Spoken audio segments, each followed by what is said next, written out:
Hi, it's Maureen, and this is Life Starts at Retirement. Welcome to the channel. On this channel, we work hard to make the most of your retirement and make your retirement remarkable. If you're new here, welcome. And if you've been here before, wow, thank you for coming back.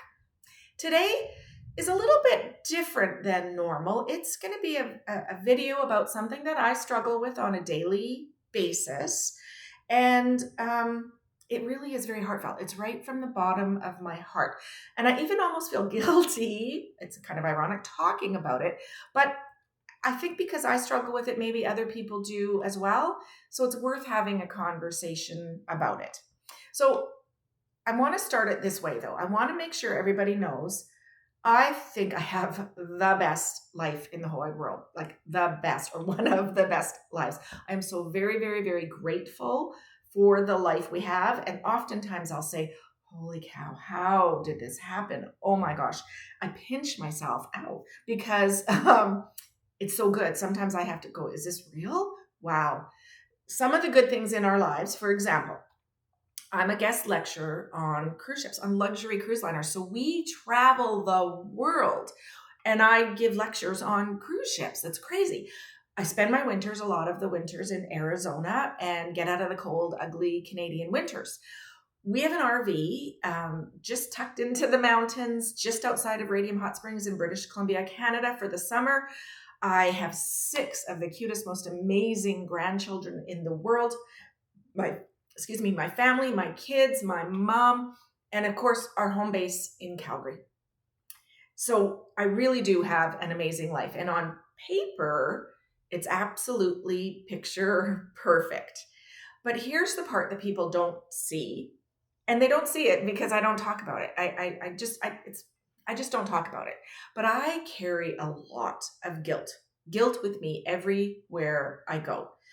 It's not guilt that I can go on a cruise ship. It's not guilt that we're in Arizona. It's not guilt that we're retired. I don't feel guilty for any of that, but it's some guilt that we just don't often talk about it. Here's how I want to talk about this one though.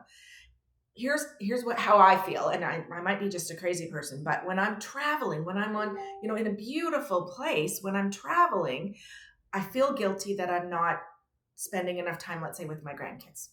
Especially the little ones. The youngest is only 2. They grow and they change so fast. When I'm home, I feel guilty that I'm not with my mom. Or here in Arizona, I feel guilty that I'm not with my mom. My dad passed away earlier this year, and so I feel guilty I'm not helping her enough, that I'm missing precious time with her. I know what that's like now that my dad's gone. And then this year especially, we traveled a lot this year, so I finally made a decision. I was going to stay in Calgary longer this fall than my husband can, because I needed to spend some extra time with my grandkids. So then I feel guilty though. Ken decided to come to Arizona a little bit earlier than I did. So I feel guilty that he's here alone. I feel guilty that I'm not with him. I feel guilty that I may be holding him back, that we're missing one another. And I feel guilt. I feel guilty that I'm choosing one thing over another, even though they all matter. And they do. They all matter. It sometimes feels that no matter where I am, someone I love is missing it. Actually, no, better yet, that I'm missing someone that I love. I'm missing them, and I miss them horribly. And so I wanted to talk about that because if I'm honest, that just tears me apart. I try to rationalize it. Yes, I can do it all. Yes, I should be here. I should be there. I try to rationalize it. I try to maybe compartmentalize it, but it's really hard. So this time around, like I mentioned a bit, I took a few extra, I think 9 days. I took a few extra days and I spent it in Calgary before I came back down to Arizona. And I took each one of my grandchildren alone. It was absolutely wonderful. We did exactly what they wanted to do. We went bowling. We went to an arcade. Depended whatever each child wanted to do. And we had fun. Then dinner, they stayed overnight.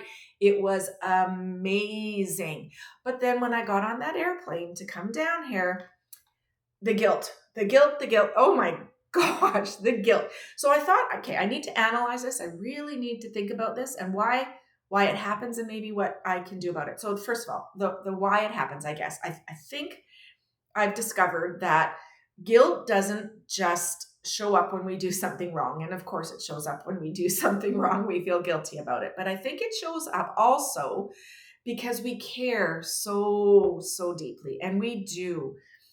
And it shows up in retirement, for me anyhow, because this is really the first time in my life, maybe in your life, in our lives, that we're choosing how to spend our time instead of having it chosen for us. If you think about it, when I had a job, I had no choice. I had to go get the job. I had to pay the bills. I had to feed my kids. Hockey, I was at hockey, although I loved it, but all sorts of things in my life were chosen sort of for me. I had to. Well, now I can do whatever I darn well want in my retirement. And so I'm making that own choice. So that makes me responsible. And of course, then I feel guilty. So every choice then suddenly feels like a bit of a trade-off. Oh my goodness, I'm here, I'm not there. I'm helping this person, but I'm letting this person down. The guilt, it's horrible for me. I just hate it. It's like a paradox of having a big, full life. Your heart grows and you have so much fun, but then you're not having fun somewhere else. You're not with other people. And so here's sort of what changed, or what's helping me. I can't say it changed completely because I still have a lot of the guilt, but I finally realized this. I word it this way oftentimes. I say, we are allowed to have this big, beautiful life and still miss people. We're allowed to choose experiences and still feel love. And we're allowed to enjoy the life we built without apologizing for it.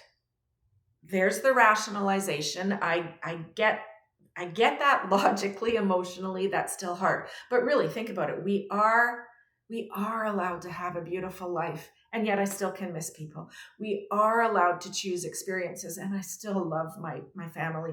We are allowed to enjoy what we've worked so hard for without having to apologize for it. And I used to believe, and still I'm struggling, but I used to believe that guilt meant that I needed to stop traveling, that I needed to shrink my life, that I needed to be there, that I needed to step up. That guilt then was sort of like a stop sign, stop. But really and truly, it's not meant as a stop sign. It's a reminder maybe that the people in my life matter too. It's the price of loving so it's the price of being this darn lucky to have this life. It's not a punishment for living fully. So here's what I'm learning very slowly, but I'm working on it. So number one, I guess, be where your feet are. So my feet right now are in Arizona. So I've joined a new golf league. I have, I took a class this morning, a Zumba class this morning. Be where your feet are. Be all in. When I'm with my grandkids, I'm with my grandkids. When I'm face to face, I'm face to face. Even if the visits are short, they're meaningful. Be where your feet are. Now, having said that, that doesn't mean that I don't FaceTime and read books to my grandkids at night. It doesn't mean that I don't know that my poor little Carter's not feeling very well right now, etc. But be where your feet are. Make it matter. Make where you are count. Number two, give yourself permission to live your life. Retirement isn't an apology tour. You worked hard for decades. So enjoy it. Give yourself permission to enjoy your life. Number three, schedule what I call anchors. So anchors, like maybe it's, every couple of nights I will FaceTime Carter, my 6-year-old grandson, and we read a book together usually with his dad or his mom, and we read a book together. That's, an anchor, what I would call. I will text my 19-year-old granddaughter a corny joke every once in a while, just to touch base with her, make sure she's, life's happening okay for her. I text Brianna. I ask for videos of Brianna when she does horseback riding, she does horse jumping. The other boys, the two others, One is in hockey. I FaceTime when he's playing hockey and I get to watch a little bit of his hockey game. The other one plays soccer. Same thing. I get to watch soccer. I phone my mom every single day and we talk and we talk. So a dedicated time with the kids, schedule some answers or with what's important in your life. Number 4, understand that love doesn't require 24/7 proximity. You don't have to be there 24 hours a day, 7 days a week for your kids or your grandkids or your mom to know that you love them. Your grandkids don't need you to stop traveling or don't need me to stop traveling. They just need me to stay connected and to show interest in their world. And when I'm there, I am there for them. And then number 5, remember, you matter too. So your joy, your adventures, your fulfillment, the things that are in your life matter, and it doesn't make you selfish. They're just part of the legacy, I guess, that you're giving to your family. You need to be happy too. So those 5 things are what I'm really working hard on. When I feel really, really guilty, and I still do, I'll pick up the phone, I'll FaceTime, I'll watch hockey, I'll watch soccer, I'll see the horse jumping, I'll call my mom, whatever it is to touch base. So yeah, I guess in a roundabout way, what I'm saying is I do think I have the best life ever. But I also carry that big, the responsibility, that feeling of guilt. It feels on my shoulders so many times. And I feel sad sometimes because of that. But maybe this is all what retirement really is. It's learning to balance freedom with love. It's learning to balance adventure with presence. It's learning to balance joy with a little healthy guilt, not the kind that eats us, that can kind of remind us that we're human. So if you've been feeling that tug of war as well, you're not alone. You're not at all alone. It doesn't mean that you're doing anything wrong. It doesn't mean you shouldn't retire. It doesn't mean you shouldn't travel. It just means, thankfully, I guess, that we have a life full of people, full of meaning. And honestly, that's probably the best blessing of all, is all of the relationships we have in our life. So I'm working on it. I'd love to hear how you work on it or what you do when you feel this way. It would really help me. My name is Maureen Dobransky. This is Life Starts at Retirement. Again, this channel is all about making our retirements remarkable. Please consider subscribing. And we do have an amazing Facebook group of 35,000 people. Consider joining our Facebook group, facebook.com/group/lifestartsaretirement.